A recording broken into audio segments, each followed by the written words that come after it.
Nasa restricted duty ang 15 pulis sa sangkot umano sa pagkawala ng mga sabongero ayon sa Department of Justice. Kasabay niya nakipagpulong mga kaanak ng missing sabongero kay Justice Secretary Boying Remulla. Live mula sa DOJ sa Maynila, nangunguna sa balita si Elaine Fulgencio. Elaine, una sa lahat, kumusta naging pag-uusap ng mga kaanak ng missing sabongeros at ni Secretary Remulla? Gigi, nabuhayan ng pag-asa yung mga kaanak ng mga nawawalang sabongero. Matapos kasi ang higit 3 taon, tila nasagot yung kanilang dasal na may tumayong testigo sa pagkawala ng kanilang mga mahal sa buhay.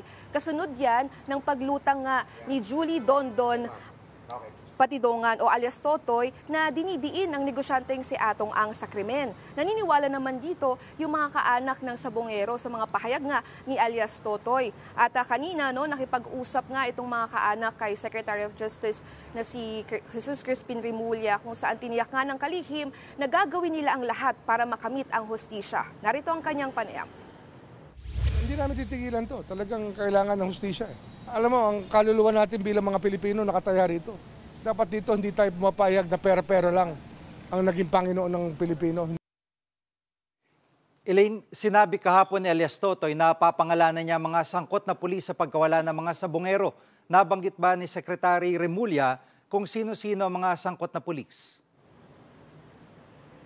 Gigi, hindi pa nga binigay ni SOJ Remulla yung pagkakakilanlan nitong mga pulis na isinasangkot nga ni alias Totoy. Pero ayon kay Secretary Remulla, 15 pulis yung sinasabing sangkot sa pagkawala ng mga sabongero ang nasa restricted duty habang ginagawa or ongoing itong investigation nga dito sa pagkawala ng mga sabongero. Narito ang kanyang panayam. Kami ay restriction na nga sa 15 tao ng PNP na involved dito sa missing sabongero case. Ina-carry out ng executions. At may chance ba na mapasok sa Witness Protection Program si alias Totoy? Gigi, alam mo, hindi direktang sinabi yan ni SOJ Remulla kanina kung pasok pa siya dito sa Witness Protection Program. Pero ayon sa kanya, handang umalalay ang WPP kay alias Totoy. At sa ngayon, nilinaw din ni Remulla na nasa protection ng Philippine National Police si alias Totoy. At Elaine, may update na ba ang DOJ kung kailan sisimulan ng pagsisid sa Taal Lake para mapatunayan kung nandun talaga ang bangkay ng mga nawawalang sabongero?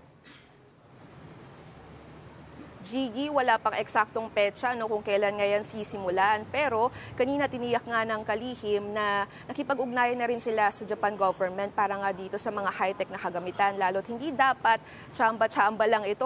Dapat kailangan daw ng scientific approach para naman talagang mapabilis yung paghahanap dito nga sa mga missing sabongeros. Ulat ni Elaine Fulgencio live mula sa Maynila.